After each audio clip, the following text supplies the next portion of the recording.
Bonjour, bienvenue pour ce nouveau rendez-vous lumineux. Aujourd'hui, je suis à Lormont et nous allons parler de psychanalyse jungienne. C'est Sophie Brarda qui va nous expliquer comment elle travaille avec la psychanalyse et comment elle y intègre aussi le tarot psychologique. Bonjour Sophie. Bonjour Lucrèce. Merci de me recevoir C'est avec plaisir. à ton cabinet. Donc aujourd'hui, on va parler de psychanalyse jungienne.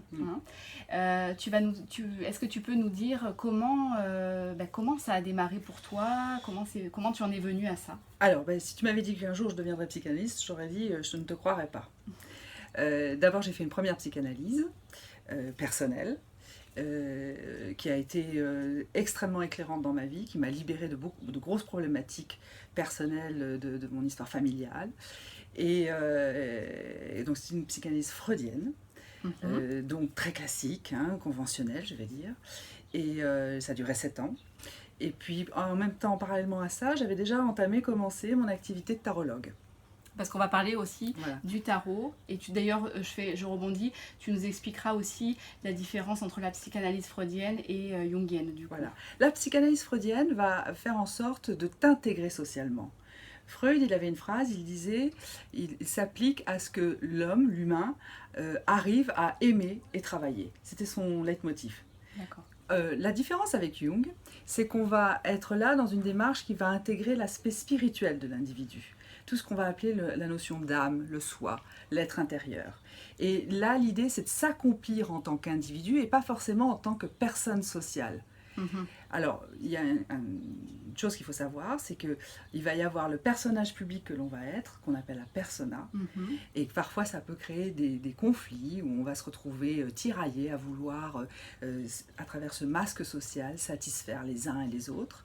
Et puis, il va y avoir une demande profonde de se réaliser en tant qu'individu. Et ça peut créer, tu vois, des conflits. Donc ça, moi, je l'ai ressenti dans ma vie.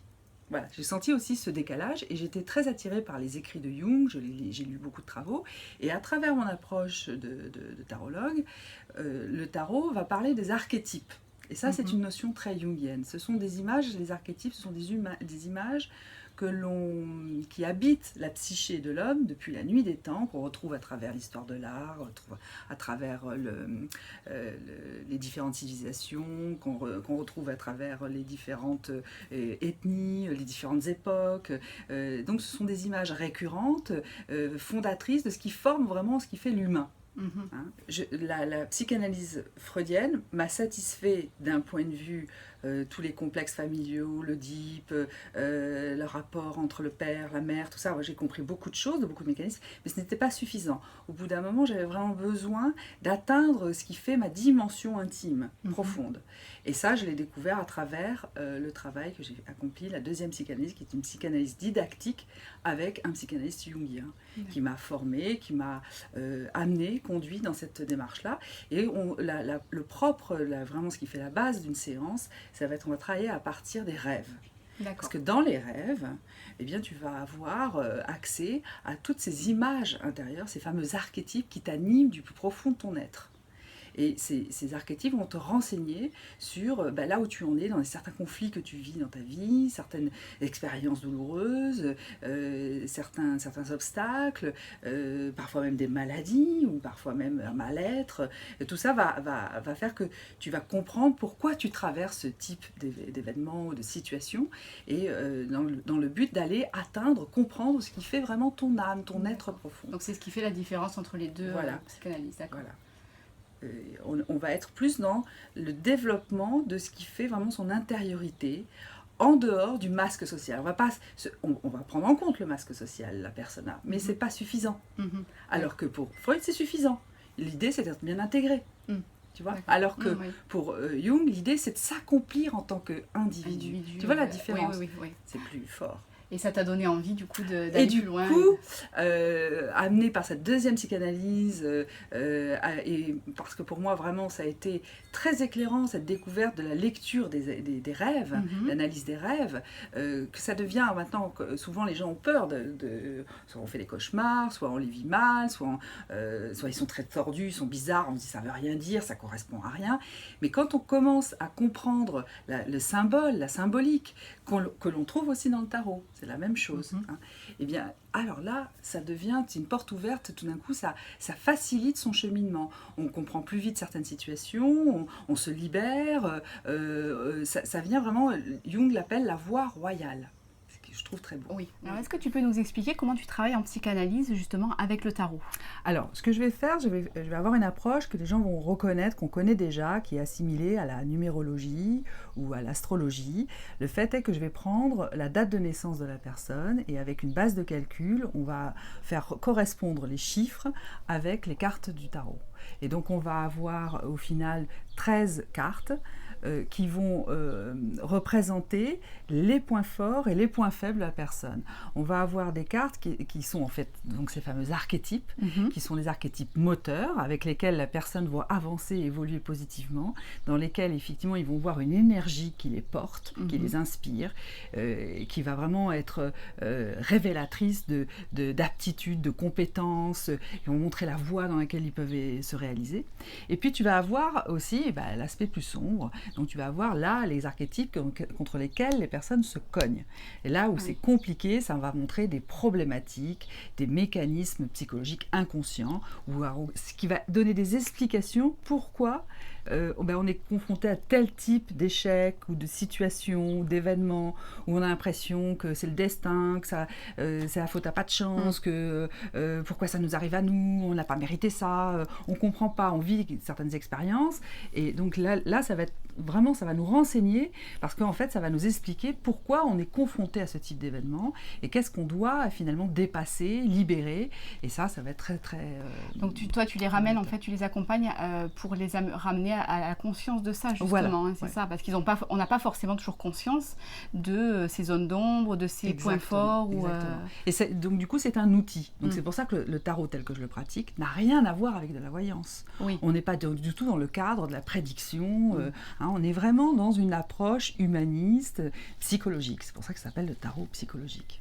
Et tu utilises aussi donc l'analyse des rêves, ce que tu disais tout à l'heure. Oui, parce que tu regardes les images du tarot ou les images que tu as la nuit, ce que tu rêves, tu vas rêver d'objets, de lieux, de personnages, eh bien ils sont...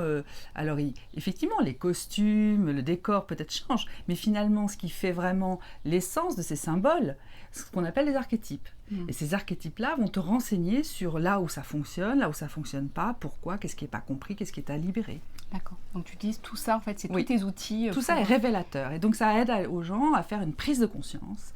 Jung dit que 50% du boulot est fait quand on a analysé un rêve, parce qu'on a fait remonter à la conscience des choses qui étaient enfouies et qu'on refoulait. Donc déjà, la personne, elle commence son travail, son cheminement, cette libération, déjà, il y a 50% du boulot qui est fait. Ce qui est énorme. Et justement, je pense à ça parce que des fois, il y a des gens qui me disent « Ah, je ne me rappelle pas de mes rêves et tout ça. » Et du coup, comment ça se passe? Petites techniques. Alors, si on n'y arrive pas, le tarot va venir en support. Oui. Je fais faire des dessins aussi. Je fais faire des collages. Donc, on peut utiliser d'autres manières par les images, de faire parler la personne. Et puis, ça déclenche. Et puis, le fait de le demander aussi. Bien souvent, on ne se souvient pas de ses rêves parce qu'on a envoyé comme message à son inconscient « Écoute, en ce moment, je ne veux pas avoir affaire à ça. Ça ne m'intéresse pas. » Je dis toujours, c'est comme si le téléphone sonne et tu as décrété que tu ne répondais pas au téléphone. Mais des rêves, on en fait tous, tout le temps. Ça, c'est établi, c'est scientifique, je n'invente rien. Donc, mais après, qu'on ne s'en souvienne pas, ça, c'est parce qu'on a envoyé comme message à son inconscient, je ne veux pas avoir affaire à ça en ce moment.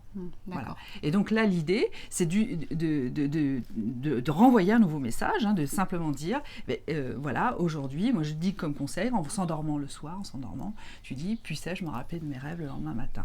Et en général, ça se réenclenche. Ça revient. Arrive, Même des gens qui me disent qu'ils n'y arrivaient pas, ils sont étonnés.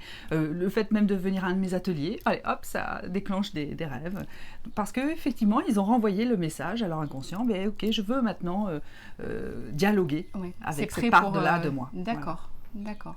Alors moi j'ai déjà fait un atelier collage avec toi, du coup comment tu intègres aussi ça, les cahiers créatifs, les collages dans tes séances? Alors, donc quand on arrive en fin de séance, il va émerger effectivement le besoin de transformer on a induit en soi un schéma ou un fonctionnement, un mécanisme. Et donc l'idée, c'est à travers les collages, on va pouvoir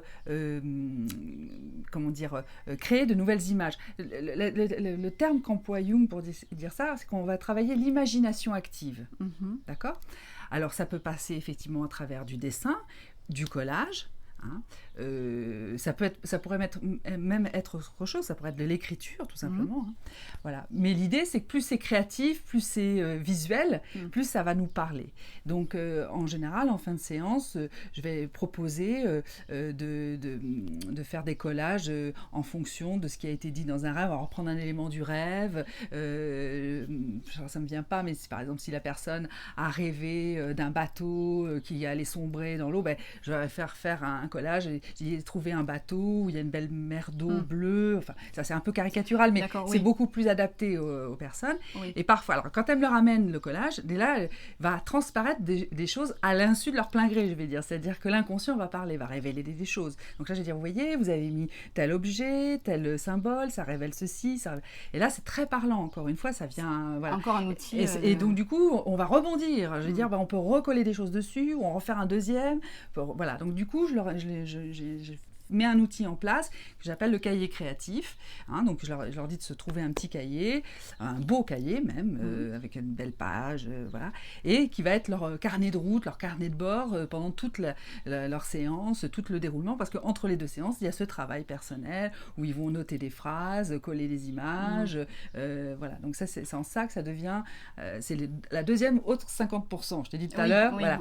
Le deuxième 50%, c'est le fait après d'engrammer dans la matière. Enfin, tu vois, de le coller, de le voir, ça passe par le corps, on le vit, on l'expérimente. Mais du coup, ça permet de se libérer, vraiment de reprogrammer autrement nos schémas, nos fonctionnements, nos croyances, nos projections.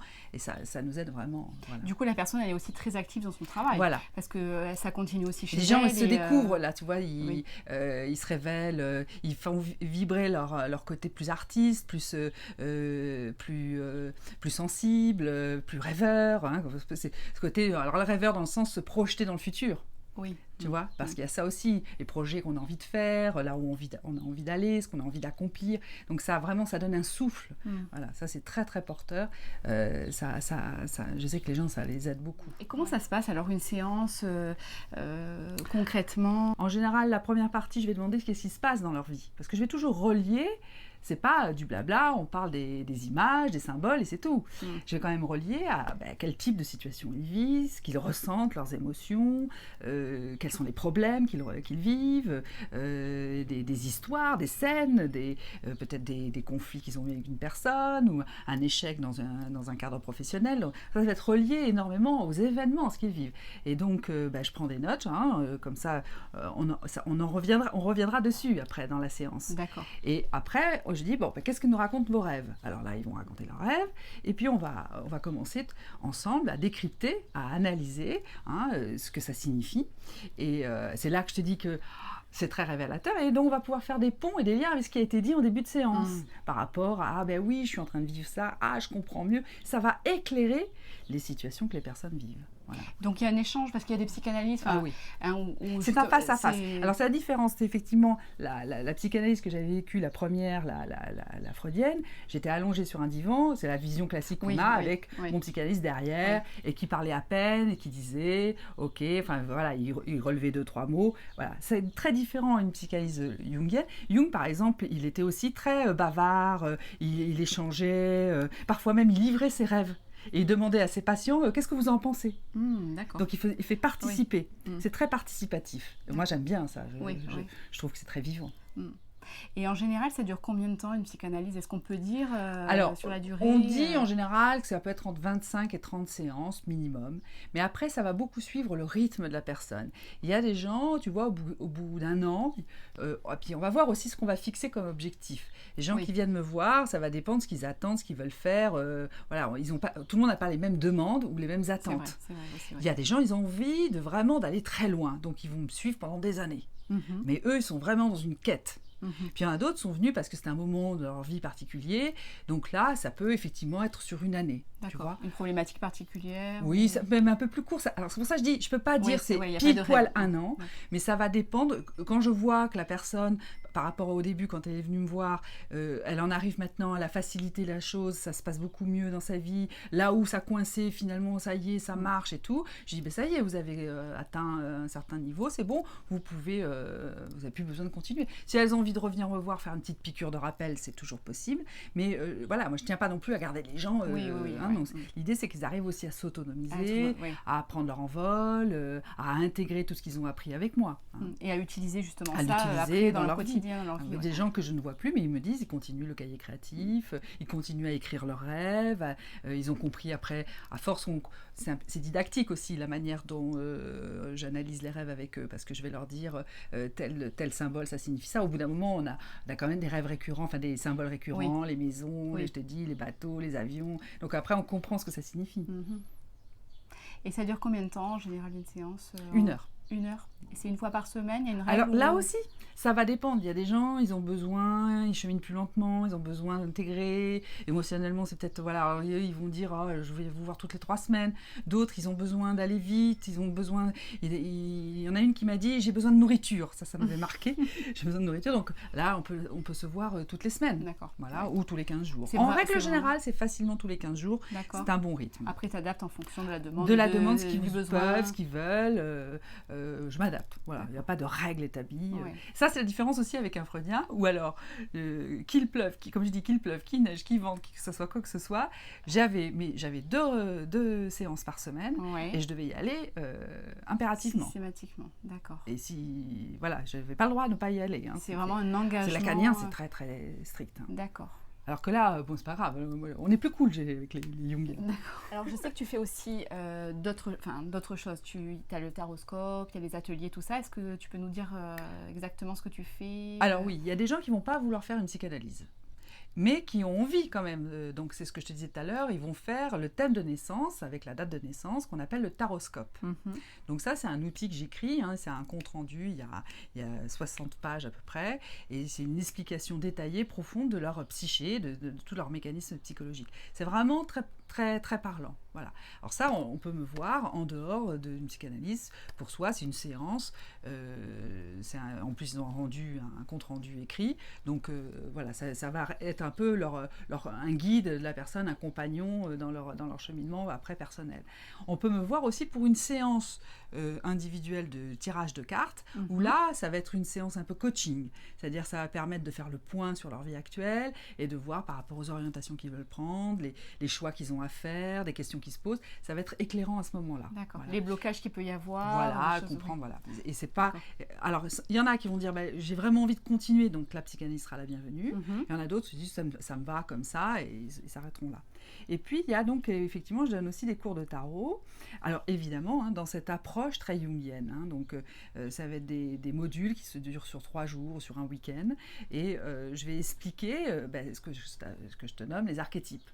Je vais expliquer, faire les liens avec l'approche, comprendre les liens qu'on a avec les contes, la mythologie, l'histoire de l'art. Tu vas voir que le tarot, tu le vois dans plein de choses déjà. Tu peux nous donner un exemple? Alors, par exemple, sur quoi Jung s'est basé, comment il a trouvé la notion de l'archétype, il s'est basé sur la notion du mandala. Parce qu'il a fait dessiner des mandalas. Il s'est aperçu que des psychotiques dessinaient beaucoup de mandalas naturellement. Voilà. Donc le mandala, c'est cette forme de cercle avec l'image dedans. Et puis, alors il s'est renseigné, il a découvert qu'effectivement les mandalas, c'était une approche indienne, qu'on trouve aussi dans le bouddhisme. Et puis à partir de là, il a découvert que ce cercle, ce symbole du cercle, eh bien, c'est un symbole récurrent que tu vas retrouver dans le taoïsme, où tu vois la forme du yin et du yang qui sont encastrés. Tu vas le voir dans Ah oui, on ne va pas le voir, c'est derrière. Tu le prendras en photo tout à l'heure. Tu vas voir dans la roue... alors, c'est pas les gens croient toujours que c'est un dreamcatcher, mais c'est pas le dreamcatcher, c'est vraiment la roue de médecine, ça s'appelle, qui est faite par les Amérindiens, et qui représente, pareil, la constitution du soi avec les 4 éléments, l'air, la terre, le feu, l'eau. Tu vas retrouver chez nous en Occident, c'est la rosace. toutes les églises Oui. dans leur fronton une belle rosace, ou tu vas le retrouver dans le labyrinthe, par exemple, souvent des labyrinthes sont sous forme de cercle, Oui. tu vois, ou le jeu de loi, Oui. qui est après rentré dans l'imagerie populaire, où là, tu vois, c'est une déambulation, le jeu de loi qui est cyclique, en forme, tu vois, de spirale, et qui montre bien que tu pars de l'extérieur pour aller vers un centre. D'accord. Et tu passes par des étapes, et des moments où tu recules, des moments où tu tombes dans des pièges, tu vois. D'accord. C'est... Ah oui, c'est intéressant, je pensais pas à ça. Mais et voilà. Donc, et ce cercle-là, tu le retrouves dans le tarot, dans le symbole de la roue de fortune. Ah oui.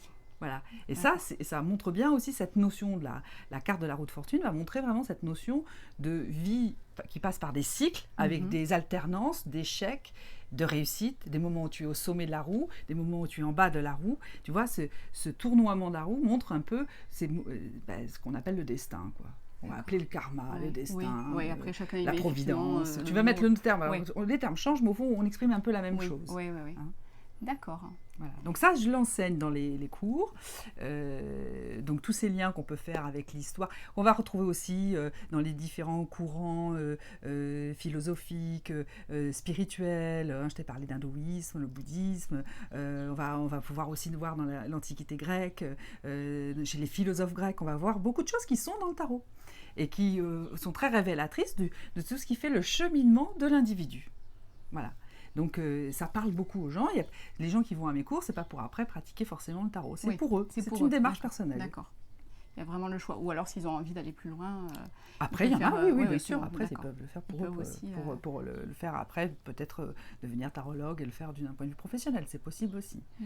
C'est pour ça que je propose beaucoup d'autres ateliers avec des thématiques différentes. Il va y avoir les 12 travaux d'Hercule, il va y avoir... mais toujours, tu vois, relié à la notion de mythe, de conte, des archétypes. Et tu fais toujours des ateliers aussi collage ou, oui, aussi, des petits ateliers, collage, des ateliers sur les rêves, des ateliers de méditation. Donc j'intègre beaucoup la méditation.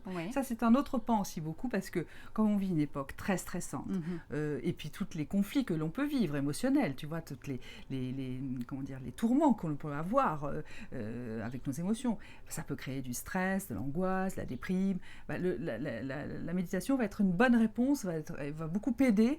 C'est un bon moyen de réguler les émotions, de retrouver ce qu'on appelle le calme mental. C'est une bonne aide aussi, donc ça je l'enseigne et je l'intègre aussi dans la pratique de la psychanalyse. Les événements sont sur ta page Facebook, exactement, sur le site internet, voilà, vous pouvez trouver, je vous mettrai comme d'habitude le lien sous la vidéo.